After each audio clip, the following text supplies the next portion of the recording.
मैंने 3 सालों में 50 से भी ज़्यादा अलग अलग स्ट्रैटेजी मैंने ट्राई की हैं और उसके बाद फाइनली मुझे एक ऐसी स्ट्रैटेजी मिली जिसकी वजह से आज मैं प्रॉफिटेबल हूँ। तो आज मैं आप लोगों की हेल्प करूँगा कि लाइक आप अपने लिए वो एक ऐसी स्ट्रैटेजी कैसे फाइंड आउट कर सकते हो जिसकी मदद से आप भी प्रॉफिटेबल हो सकते हो। तो कैसे देखो, दो तरह की स्ट्रैटेजीज होती हैं, एक होता है फील गुड और दूसरा होता है डू गुड। ठीक है, तो दोनों ही इंपॉर्टेंट है क्योंकि फील गुड नहीं रहेगा तो आपके अंदर मोटिवेशन नहीं रहेगा और डू गुड नहीं होगा तो आप उस पर काम करके प्रॉफिटेबल नहीं बन पाओगे। तो इनका क्या मतलब होता है डिटेल में समझते हैं। अब जैसे आप लोग इंस्टाग्राम पे वीडियोस देखते हो तो ये जो रील्स होती है ना कि लाइक आपने 12 साल तक स्कूलिंग किया और उसके बाद आपने 4 साल तक कॉलेज किया, फिर आपको 30,000 की कहीं नौकरी मिलती है। इससे अच्छा कि आप स्टॉक मार्केट में ट्रेडिंग करो और 1-2 सालों में करोड़पति बन जाओ। तो ये जो रील्स हैं इसे फील गुड कहते हैं, या जो इस तरह का कंटेंट होता है या ऐसी स्ट्रेटजीज होती हैं जिसमें प्रॉपर बताया नहीं जाता, इन्हें फील गुड कहते हैं। ठीक है, ये सिर्फ आपको मजे कराने के लिए हो सकती हैं पर इससे आपको फ़ायदा नहीं होने वाला है। दूसरी स्ट्रेटजी में आपका फोकस होता है प्रोसेस के ऊपर, स्टेप्स के ऊपर कि कैसे आप उस चीज़ को इम्प्लीमेंट करके अपने रियल लाइफ में उतार सकते हो। ठीक है, इसीलिए इसे डू गुड स्ट्रेटजी कहते हैं। और आप लोग इसे कैसे फाइंड आउट कर सकते हो, कैसे खुद के लिए बना सकते हो, उसके लिए ये जो मेरी एक स्ट्रेटजी है मैंने इसमें बताया कैसे एक स्ट्रेटजी बनाते समय आपको क्या क्या ध्यान रखना होता है, क्या क्या उसमें देखना होता है, उसमें कौन कौन से एलिमेंट इंपॉर्टेंट होते हैं, वो मैंने इस वीडियो में बताया। आप लोग रेफरेंस के तौर पे इस वीडियो को देख सकते हो या ये जो स्ट्रेटजी है आप चाहो तो इसे भी यूज कर सकते हो।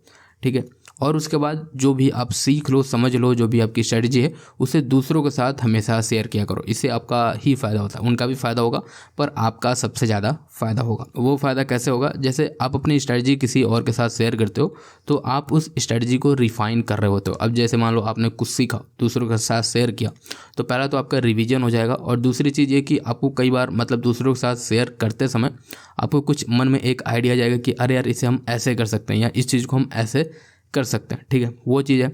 और दूसरी चीज़ है कि आप लोगों ने ये वाली कहावत तो सुनी होगी ना कि मतलब बैठ के बात करने पे प्रॉब्लम का सोल्यूशन मिल जाता है। इसीलिए जब आप दूसरों के साथ अपनी चीज़ें शेयर करते हो, उनके साथ बातें करते हो, तो आपको कुछ नई नई चीज़ें मिल जाती हैं जो आपको बहुत ज़्यादा हेल्प करती हैं। मैं आपको अपना जो बुलिंजर बैंड वाला स्ट्रेटजी है वो मैं बताता हूँ कि मैंने उसे कैसे बनाया था।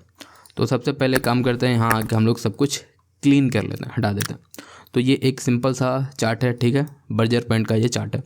अब मुझे अगर इसमें अपना सेटअप के अकॉर्डिंग ट्रेड करना, तो पहला मेरी स्ट्रेटजी में सिर्फ ये था। ठीक है, एक बुलिंजर बैंड और मेरा सिंपल सा सेटअप ये हुआ था कि देखो अगर कहीं भी इस तरीके से एक अगर मुझे बाय का ट्रेड लेना है तो बुलिंजर बैंड के नीचे एक ग्रीन कैंडल चाहिए जो इस क्लाउड को टच ना कर रही हो और इसके नीचे का स्टॉप लॉस और यहाँ से मतलब आपको ऐसे कि नेक्स्ट वाली कैंडल में एंट्री और इसके नीचे का स्टॉप लॉस और 1:2 मिनिमम अपना टारगेट, और इस तरीके से कुछ हमारा ये सेटअप था। पहले ये था तो कभी कभी अच्छा काम करता है पर कभी कभी बहुत ज़्यादा स्टॉप लॉसेस भी हिट होते थे। तो मैंने एक और वीडियो आप लोगों के साथ शेयर किया था जिसमें मैंने बताया था कैसे एक मूविंग एवरेज की मदद से आप लोग बहुत अच्छा पैसा बना सकते हो। तो मूविंग एवरेज दो तरीके से काम करता है। पहला एक डायनेमिक सपोर्ट एंड रेजिस्टेंस की तरह भी काम करता है, यानी कि आप इसे सपोर्ट रेजिस्टेंस की तरह भी यूज कर सकते हो। ठीक है, जैसा उसका एग्जाम्पल ये है। और ये एक साइडवेज मार्केट को भी मतलब हमें दिखा देता है। अगर मूविंग एवरेज के साथ चार्ट चल रहा हो तो वो उस समय मतलब मार्केट थोड़ा साइडवेज होता है, तो आप वो भी देख सकते हो। और जो सपोर्ट रेजिस्टेंस की मैं बात कर रहा था, अब जैसे आया परफेक्ट यहीं से सपोर्ट लिया फिर ऊपर गया, इसे सपोर्ट कह सकते हो। अब जैसे यहाँ आप देख रहे हो रेजिस्टेंस फेस कर रहा है, इसे आप रेजिस्टेंस कह सकते हो। तो ये सपोर्ट एंड रेजिस्टेंस है। तो मुझे ये चीज़ कैसे पता चला, क्योंकि मैंने आप लोगों के लिए वीडियो बनाया था तो मुझे ये था कि यार क्यों ना हम इसे अपनी बुलिंजर बैंड वाली स्ट्रेटजी के साथ ऐड कर दिया जाए। तो अब हमने ऐड कर दिया कि भाई देखो अगर मूविंग एवरेज पे हमें एक कैंडल मिले तो उसके नेक्स्ट वाली कैंडल में हम अपना एंट्री प्लान करेंगे, इसके नीचे का स्टॉप लॉस और यहाँ तक का एक 1:2 का ट्रेड लेंगे। तो ये वाले जो ट्रेड थे, अब जैसे मेरे 10 में से पहले 5 बार सही जा रहे थे तो अब 10 में से 6-7 ट्रेड मेरे सही जाने लगे थे। मूविंग एवरेज लगाने से ये फ़ायदा हुआ कि अब जैसे ये देखो हमारा सेटअप यहाँ भी फॉर्म हो रहा है, तो ये एक कन्फर्मेशन कैंडल नेक्स्ट वाली कैंडल में हमने एंट्री किया और आपको दिखता है कि इस तरीके से हम कुछ थोड़ा 2-3 पॉइंट का स्टॉप लॉस रखेंगे और उसके बाद एक हमारा 1:2 यहाँ बन रहा है। तो अब जैसे यहाँ देखो हमारा स्टॉप लॉस हिट हुआ, हमारा सेटअप सही था, सब कुछ परफेक्ट बना है, पर स्टॉप लॉस गया क्योंकि लाइक यहाँ कोई हमारा लेवल नहीं था, यहाँ हमारा मूविंग एवरेज था नहीं। तो इस तरीके से लाइक थोड़ा हमारा स्टॉप लॉस गया।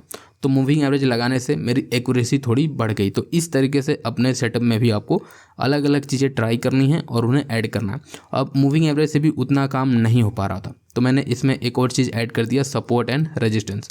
तो मैं आपको उसका भी एग्जांपल दिखा देता हूँ कि लाइक हम लोग डेली चार्ट पे आ गए और मैं यहाँ एक इस तरह सिंपली एक आप लोग के सामने एक ट्रेंड लाइन ड्रॉ कर रहा हूँ। ठीक है, एक हमने ट्रेंड लाइन इस तरीके से हमने ड्रॉ कर लिया, ये रही हमारी ट्रेंड लाइन। और हम एक और जोन टाइप का भी कुछ बना लेते हैं, तो ये आपको दिखता है कि ये रहा हमारा जोन। ठीक है, अब हम लोग आ जाते हैं 1 आवर के टाइम फ्रेम पे, क्योंकि मैं जनरली जो स्विंग्स ट्रेड मैं करता हूँ उसे मैं 1 आवर के टाइम फ्रेम पे ही ट्रेड करना मैं पसंद करता हूँ।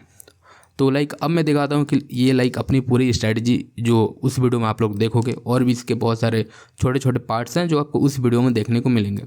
तो अब देखो ये इसमें मैंने 3 चीज़ें अपनी ऐड कर दी हैं। तो अब इससे क्या फ़ायदा हुआ, अब जैसे आपको दिखता है कि ये हमारा एक सेटअप यहाँ बनता हुआ दिख रहा है आपको कि लाइक हमारा एक ट्रेंड लाइन है और उसके बाद हमारा सेटअप बना है, हमने उसके हिसाब से अपना एक 1:2 का इधर ट्रेड लिया है। ठीक है, जो अच्छा खासा हमारा चला है। और उसके बाद बीच में हम कहीं भी ट्रेड नहीं लेंगे, यहाँ भी नहीं लेंगे। अब जैसे ये एक कैंडल हुआ जिसने परफेक्टली इसे हमारे सेटअप के अनुसार कि लाइक मूविंग एवरेज के, मतलब आपको दिख रहा है कि मूविंग एवरेज के ऊपर चल रहा है, इसका मतलब मार्केट बुलिश है। और उसके बाद जो ट्रेंड लाइन है वहाँ भी आके टच कर रहा है और जो हमारा सेटअप है वो भी फॉर्म हो रहा है। तो इस तरीके से आप देखते हो तो मल्टीपल कन्फर्मेशन के साथ हमारा ये ट्रेड अच्छा खासा चला है। कहने का मतलब सिर्फ ये है कि जब आप अपनी एक स्ट्रेटजी बिल्ड करते हो तो उसमें आपको मल्टीपल चीज़ें काम आती हैं। इसीलिए अगर आप सीख रहे हो, कुछ भी सीख रहे हो, तो ये मत देखो कि यार ये कहाँ काम आएगा, वो कहीं ना कहीं काम आ जाएगा। और देखो लास्ट में सिर्फ एक ही चीज़ आप लोगों को बोलूँगा भाई कि देखो कुछ भी अगर आप चेंज लाना चाहते हो तो उसके लिए आपको एक्शन लेना पड़ेगा। ठीक है, तो इस पिक्चर को आप लोग ध्यान में रखो कि आपको अगर कुछ भी लाइक अपनी ट्रेडिंग में चेंज लाना हो या आपकी लाइफ में कुछ चेंज लाना हो तो आपको एक्शन करना पड़ेगा। ये वीडियो देख लोगे, ऐसी 10 वीडियो देख लोगे, कोई फ़ायदा नहीं होने वाला है। अगर आपको ये जानना है कि कैसे आप एक perfect support and resistance draw कर सकते हो तो आप ये वाली वीडियो देख सकते हो जो स्क्रीन पे आ रही है। तो चलो फिर मिलते हैं किसी और वीडियो में, तब तक के लिए बाय बाय।